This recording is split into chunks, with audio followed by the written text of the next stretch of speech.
카타르 남자들은 늘 나를 자산처럼 대했어요. 하지만 그날 불 속에서 날 꺼낸 남자는 내 이름조차 묻지 않았죠. 누군가가 그냥 사람으로 대해준 건 처음이라는 중동의 상속녀가 있습니다. 그날 이후 그녀의 인생이 어떻게 바뀌었는지, 또 평범한 한국 남자가 앞으로 누리게 될 부자의 삶이 어떤 것인지 함께 들어보시죠. 구독과 좋아요는 영상 제작에 아주 큰 힘이 됩니다. 서울 외곽의 작은 게스트하우스에서 지내던 그날 밤, 저는 평생 잊을 수 없는 경험을 했습니다. 카타르에서 온 저는 디자인 워크숍 참가를 위해 한국에 머물고 있었는데 그저 조용한 곳에서 혼자만의 시간을 보내고 싶어 번화가에서 떨어진 이곳을 선택했었거든요. 사실 저는 카타르에서도 늘 혼자 있는 시간을 좋아했어요. 집안의 기대와 시선들로부터 벗어나 진짜 제 자신이 될 수 있는 시간이니까요. 한국에 와서도 마찬가지였습니다. 호화로운 호텔 대신 소박한 게스트하우스를 택한 것도 그런 이유였어요.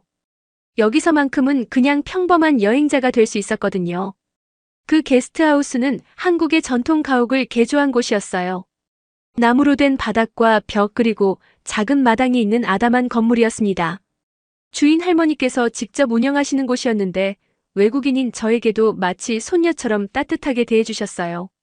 매일 아침 직접 끓여주시는 된장찌개 냄새에 잠에서 깰 때마다 한국이 정말 좋아진다고 생각했었거든요. 그날도 평소와 다름없이 하루를 보냈어요. 낮에는 디자인 워크숍에 참가했고 저녁에는 근처 작은 식당에서 혼자 비빔밥을 먹었습니다. 게스트하우스로 돌아와서는 내일 발표할 자료를 정리하느라 늦은 시간까지 깨어 있었어요. 그날 밤 11시쯤이었을 거예요. 갑자기 복도에서 타는 냄새가 나기 시작했습니다. 처음엔 누군가 음식을 태운 줄 알았는데 점점 냄새가 진해지더니 연기까지 새어나오기 시작했어요. 급하게 방문을 열고 나가보니 1층 주방 쪽에서 불길이 치솟고 있었습니다. 순간 머릿속이 하얘졌어요. 이런 상황은 처음이었거든요. 카타르에서 자랄 때도 항상 누군가 저를 보호해 주었기 때문에 위험한 상황에 직면해 본 적이 없었어요. 하지만 그 순간만큼은 아무도 저를 대신해 줄 수 없었습니다.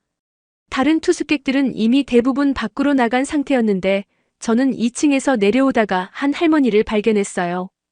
평소 로비에서 자주 뵙던 분이었는데 80대쯤 되어 보이는 분이 지팡이를 짚고 계단을 내려오려고 하는데 연기 때문에 기침을 하시며 제대로 걸으실 수가 없더라고요.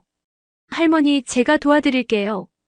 저는 급하게 다가가서 할머니의 팔을 부축했습니다. 할머니는 한국말로 뭔가 말씀하셨는데 저는 잘 알아들을 수 없었어요.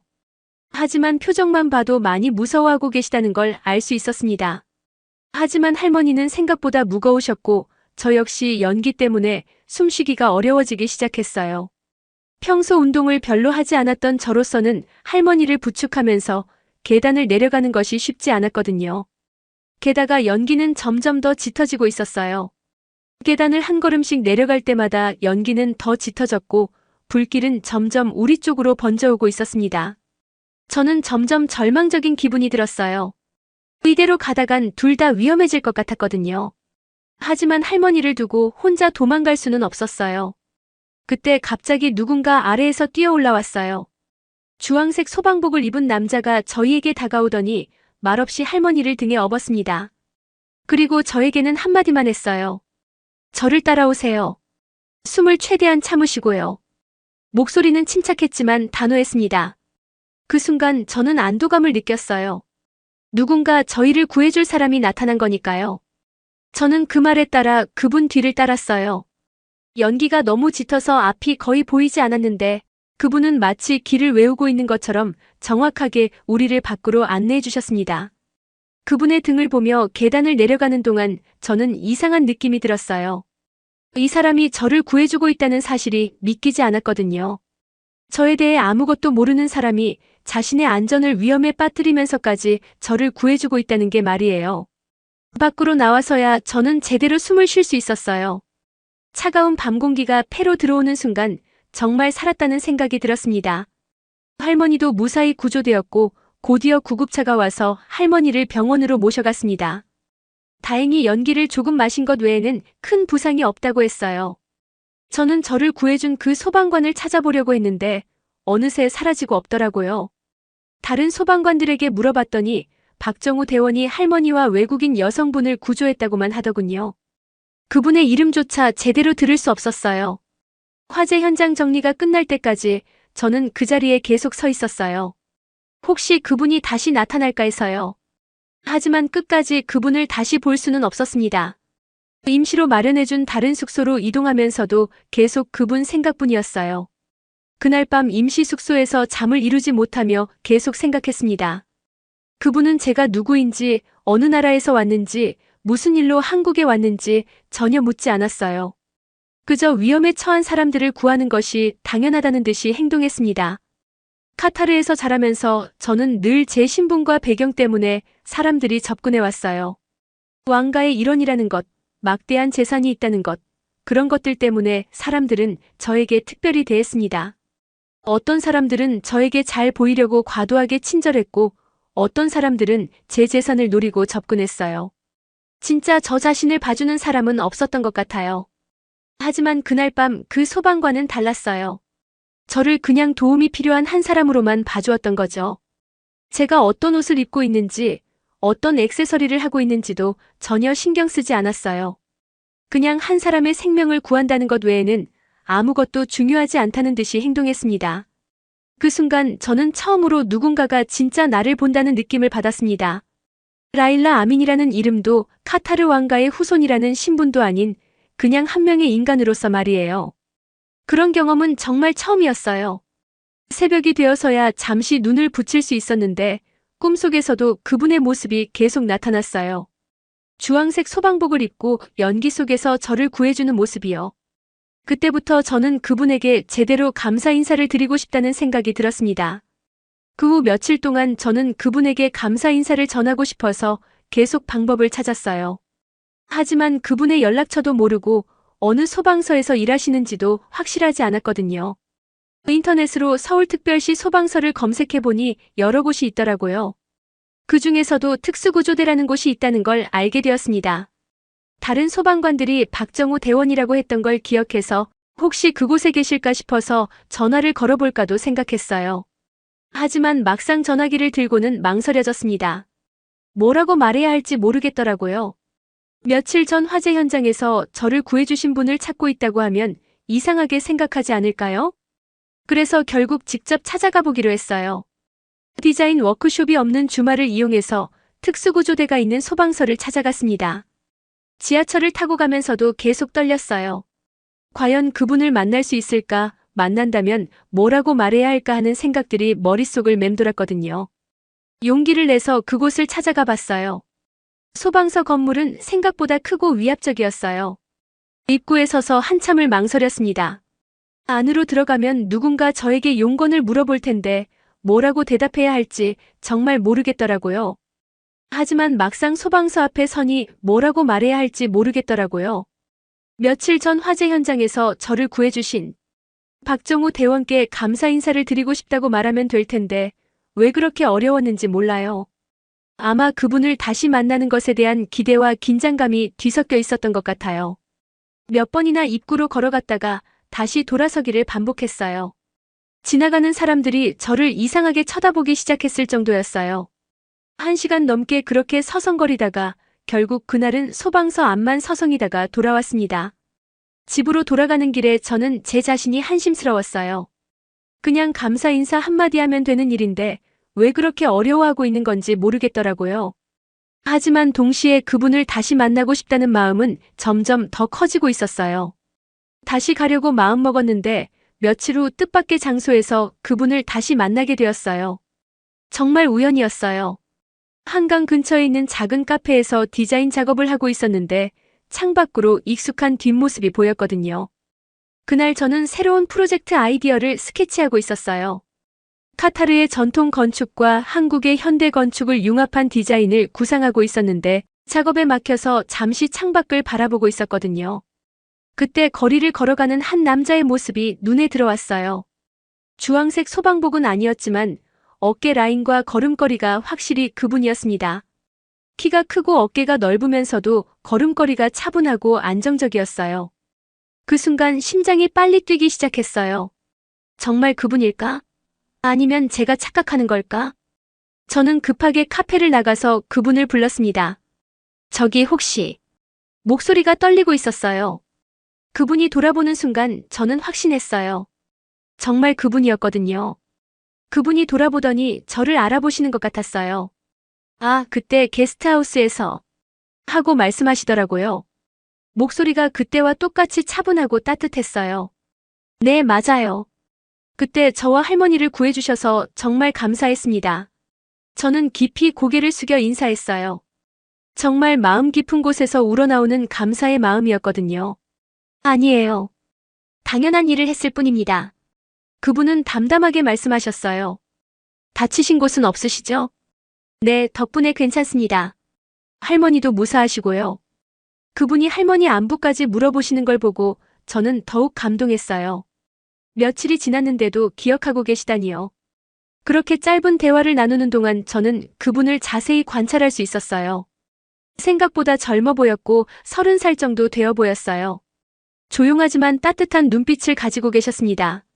무엇보다 저와 말할 때도 전혀 어색해하지 않으셨어요. 외국인이라고 특별히 의식하는 기색도 없었고요. 사실 저는 한국어를 어느 정도 할 수 있지만 완벽하지는 않거든요. 그래서 한국 사람들과 대화할 때 가끔 어색한 순간들이 있어요.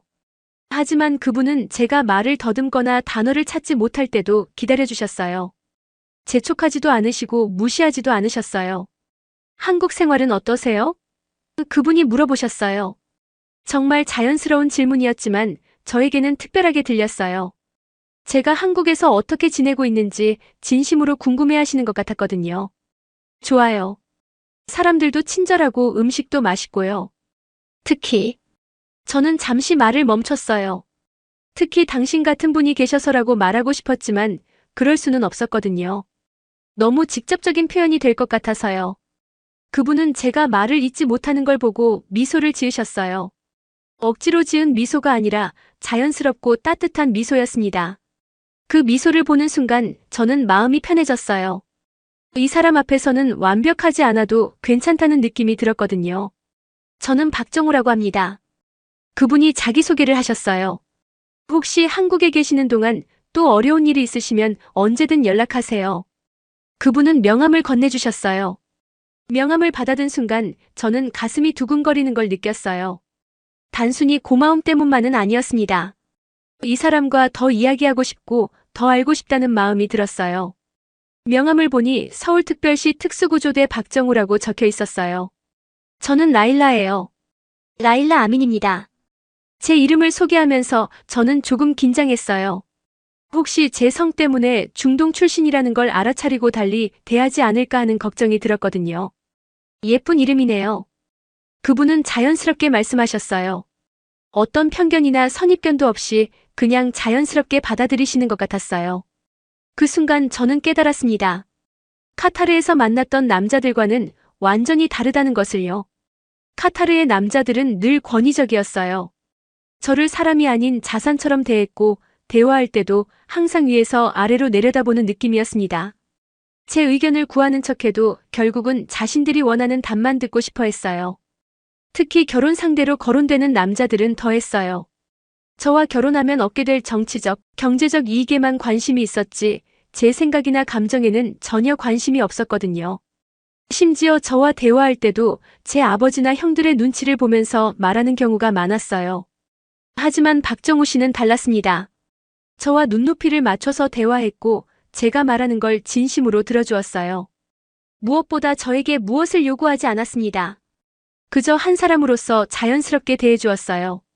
제가 어떤 배경을 가지고 있는지 전혀 중요하지 않다는 듯이요. 이 사람은 내가 말하지 않아도 나를 있는 그대로 대해준다. 그런 생각이 들었습니다. 제가 어떤 집안 출신인지, 얼마나 많은 재산을 가지고 있는지 전혀 중요하게 생각하지 않는 것 같았어요. 그냥 라일라라는 한 사람으로만 봐주고 있다는 느낌이었습니다.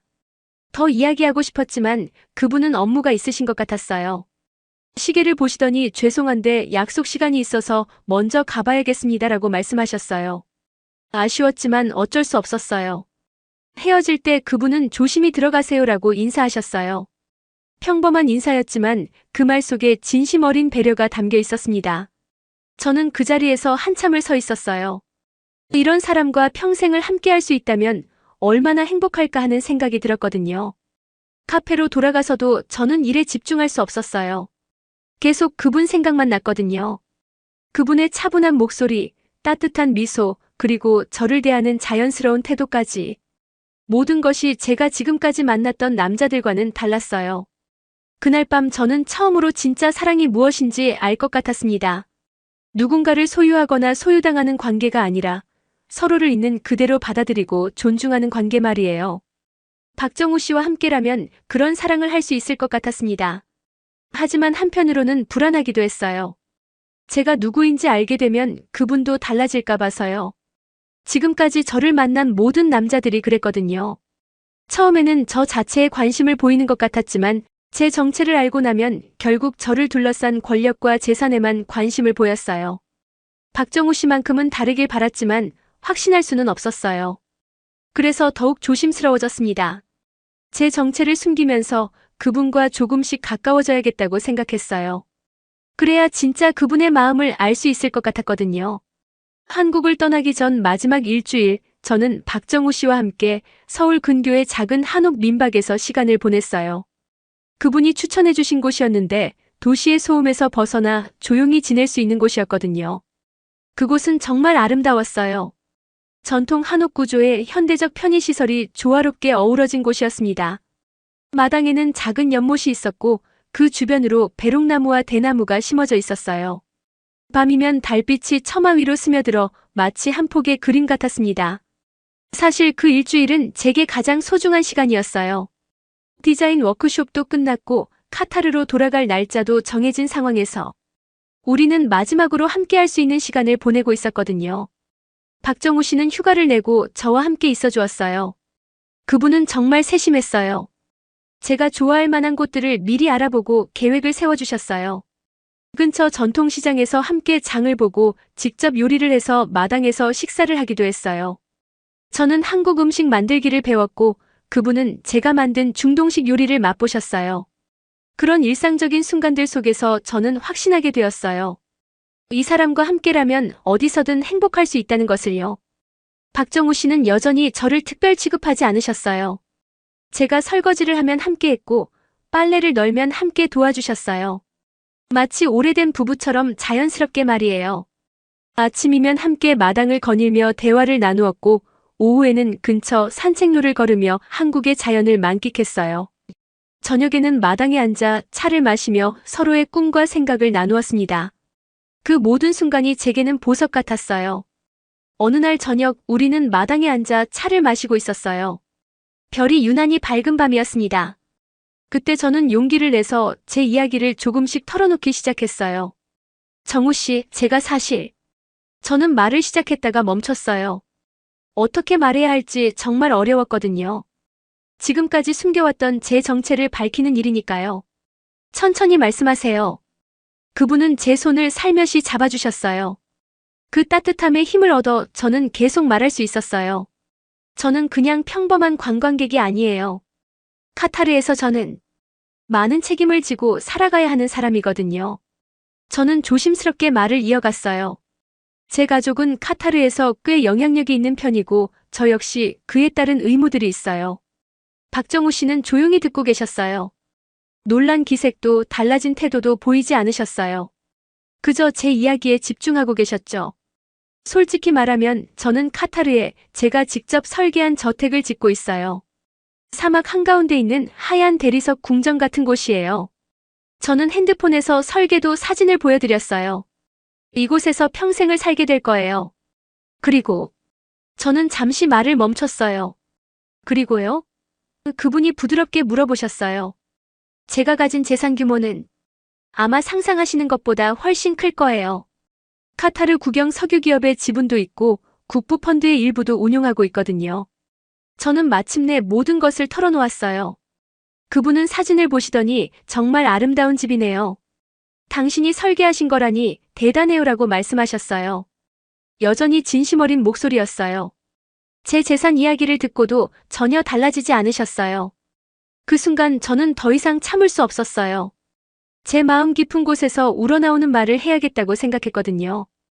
당신이 거기서도 그대로의 당신이라면 난 매일이 천국일 거예요. 제 마음을 그대로 표현한 말이었어요. 정우 씨, 저와 함께 카타르로 와주실 수 있나요? 박정우 씨는 한참 동안 말없이 계셨어요. 그리고 제 손을 더 꽉 잡으시더니 말씀하셨어요. 라일라 씨가 어떤 배경을 가지고 계시든 그건 제게 중요하지 않아요. 저는 지금 여기 앉아 있는 라일라 씨를 사랑하게 됐거든요. 그 말을 듣는 순간 저는 눈물이 나기 시작했어요. 제 정체를 알고도 달라지지 않는다는 것, 여전히 저를 그냥 라일라로 봐준다는 것이 너무 고마웠거든요. 하지만 현실은 냉혹했어요.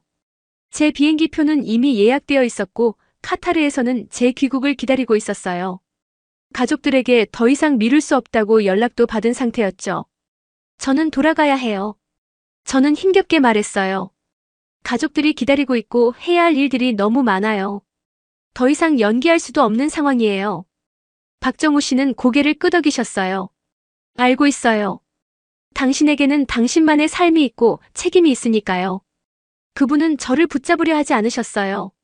그 모습이 더욱 마음 아팠지만 동시에 그래서 더 사랑스러웠어요. 하지만 이게 끝은 아니에요. 저는 그분의 눈을 바라보며 말했어요. 저는 당신을 포기할 수 없어요. 방법을 찾을 거예요. 그분은 미소를 지으시며 고개를 끄덕이셨어요. 저도 그래요. 당신을 잊을 수 없을 것 같아요. 마지막 밤, 우리는 마당에서 함께 별을 보며 밤을 새웠어요. 말은 많지 않았지만 서로의 온기를 느끼며 시간을 보냈습니다. 떠나야 한다는 현실이 너무 아팠지만 그 순간만큼은 정말 행복했어요. 새벽이 되어서야 저희는 잠시 눈을 붙였어요. 하지만 얼마 자지도 못하고 다시 일어나야 했어요. 공항으로 가야 할 시간이 되었거든요. 다음 날 아침 박정우 씨는 저를 공항까지 배웅해 주셨어요. 인천공항으로 가는 길은 너무 짧게 느껴졌어요. 더 오래 그분과 함께 있고 싶었거든요. 택시 안에서도 우리는 손을 잡고 있었어요. 말없이 서로의 온기만 느끼면서요. 공항에 도착해서 체크인을 마치고 출국장으로 들어가기 전 마지막 순간까지 함께 있었어요. 출발 게이트 앞에서 우리는 마지막 인사를 나눴어요. 건강하세요. 박정우 씨가 말씀하셨어요. 그리고 행복하세요. 당신이 행복하면 저도 행복할 거예요. 당신도 건강하세요. 저도 간신히 대답했어요. 정말 고마웠어요. 당신을 만난 건 제 인생 최고의 행운이었어요. 우리는 더 이상 말하지 않았어요. 하지만 서로의 눈빛에는 수많은 이야기가 담겨 있었습니다. 보내기 싫다는 마음, 붙잡고 싶다는 마음, 사랑한다는 마음. 모든 것이 그 눈빛 속에 있었어요. 마지막으로 우리는 길게 포옹했어요. 그 순간 제 눈에서 눈물이 흘러내렸어요. 이렇게 헤어지는 게 정말 옳은 일인지 확신이 서지 않았거든요. 기다려주세요. 제가 그분의 귀에 속삭였어요. 꼭 다시 만날 거예요. 저도 기다릴게요. 그분이 대답하셨어요. 저는 돌아서서 게이트로 향했어요. 뒤를 돌아보고 싶었지만 참았어요. 돌아보면 더 이상 갈 수 없을 것 같았거든요. 하지만 게이트 입구에서 한 번만 뒤를 돌아봤어요. 그분은 여전히 그 자리에 서서 저를 바라보고 계셨어요. 비행기에 올라서도 한참 동안 울었어요. 이렇게 사랑하는 사람을 떠나는 게 이렇게 아픈 일인지 몰랐어요. 창밖으로 보이는 한국 땅이 점점 멀어질 때마다 가슴이 찢어지는 것 같았어요. 카타르로 돌아온 후 며칠 동안 저는 아무것도 할 수 없었어요. 박정우 씨 생각만 계속 났거든요. 그분은 지금 뭘 하고 계실까? 저를 그리워하고 계실까? 이런 생각들이 머릿속을 떠나지 않았어요. 가족들은 제가 한국에서 잘 지냈다며 안심했지만 제 마음의 변화는 눈치채지 못했어요. 저는 평소와 다름없이 일상을 보내려고 노력했지만 쉽지 않았어요. 모든 것이 예전 같지 않았거든요. 건축 프로젝트 회의에 참석해도 집중이 안 되었고 가족 모임에서도 멍하니 있기만 했어요. 평소 좋아하던 음식도 맛이 없었고 밤에는 잠도 제대로 오지 않았어요. 온통 박정우 씨 생각뿐이었어요. 그러던 어느 날 저는 결심했어요. 박정우 씨에게 편지를 써서 보내기로 한 거예요. 그냥 편지만 보내는 게 아니라 저의 진심을 전할 수 있는 특별한 방법을 생각해냈어요. 먼저 카타르 항공 퍼스트 클래스 왕복 티켓을 준비했어요. 제 개인 자금으로 구입할 수 있는 가장 좋은 항공편이었거든요. 그리고 제가 짓고 있는 저택의 최신 사진들을 인화했습니다. 공사가 거의 끝나가는 단계여서 실제 모습을 보여드릴 수 있었거든요. 사진을 보니 정말 아름다웠어요. 하얀 대리석으로 지어진 외관, 사막의 석양과 어우러지는 모습, 그리고 정교하게 설계된 내부 공간까지. 이 모든 것을 박정우 씨와 함께 누리고 싶었어요. 가장 중요한 건 편지였어요. 제 마음을 어떻게 표현해야 할지 며칠 동안 고민했어요. 수십 번도 더 써보고 지우기를 반복했어요. 그리고 마침내 펜을 들어 제 진심을 써내려갔습니다. 사랑하는 정우 씨에게 한국을 떠난 후 매일 당신 생각을 하며 지내고 있어요. 당신과 함께했던 그 시간들이 제게는 정말 소중한 보물이 되었습니다. 저는 카타르에서 태어나 지금까지 많은 것을 가지고 살아왔어요. 하지만 당신을 만나고 나서야 진짜 중요한 게 무엇인지 알게 되었어요.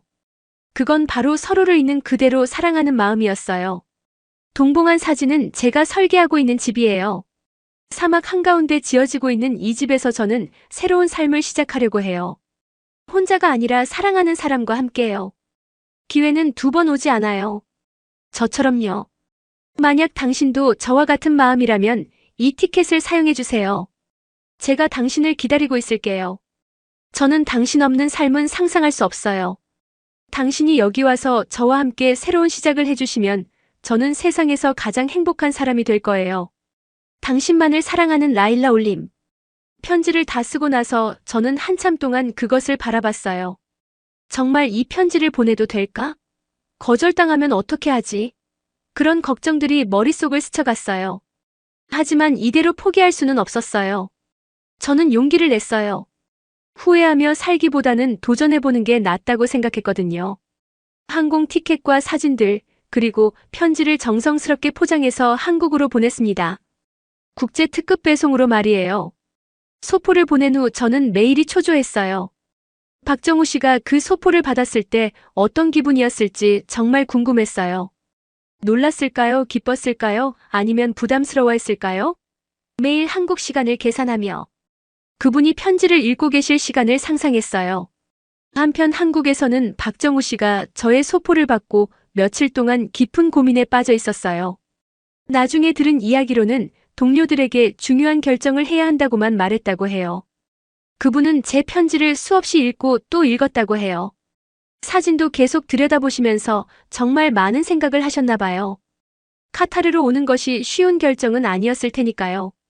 고향을 떠나는 것, 새로운 문화에 적응하는 것, 그리고 완전히 다른 삶을 시작하는 것이니까요. 며칠 후 박정우 씨는 마침내 결심하셨어요. 소방서에 사직서를 제출하고 동료들에게 작별 인사를 하셨어요. 모든 사람들이 갑작스러운 결정에 놀랐지만 그분의 의지는 확고했어요. 사랑하는 사람이 기다리고 있어서요. 그분이 동료들에게 말씀하신 이유였어요. 간단하지만 진심이 담긴 말이었죠. 동료들은 처음에는 말리려고 했지만 그분의 진지한 모습을 보고 응원해주기로 했대요. 그분은 짐을 정리하고 모든 절차를 마친 후 제게 카타르로 간다는 연락을 주셨어요. 그 연락을 받았을 때 저는 너무 기뻐서 눈물이 났어요. 정말 와주시는구나, 저를 선택해주시는구나 하는 감동이 밀려왔거든요. 인천공항에서 카타르로 향하는 비행기에 오르는 그분의 마음은 어땠을까요? 설렘과 긴장이 뒤섞여 있었을 거예요. 처음 가보는 나라, 처음 만나는 환경, 그리고 새로운 삶의 시작이니까요. 저는 그분이 오신다는 연락을 받고 며칠 전부터 준비를 시작했어요. 집 청소부터 시작해서 그분이 좋아하실 만한 음식까지 준비했어요. 도하 국제공항에 마중을 나가기 전에는 거울 앞에서 몇 번이나 옷을 갈아입었어요. 드디어 공항 마중 나가는 날, 저는 새벽부터 잠이 오지 않았어요. 도하 국제공항 도착 게이트에서 기다리는 동안 제 심장은 너무 빨리 뛰어서 숨쉬기도 어려웠어요. 다른 승객들이 나올 때마다 혹시 박정우 씨일까 하며 두리번거렸어요. 드디어 그분이 나타났을 때 저는 눈물이 났어요. 정말 오셨구나, 저를 선택해 주셨구나 하는 감동이 밀려왔거든요. 그분도 저를 보시자마자 미소를 지으셨어요.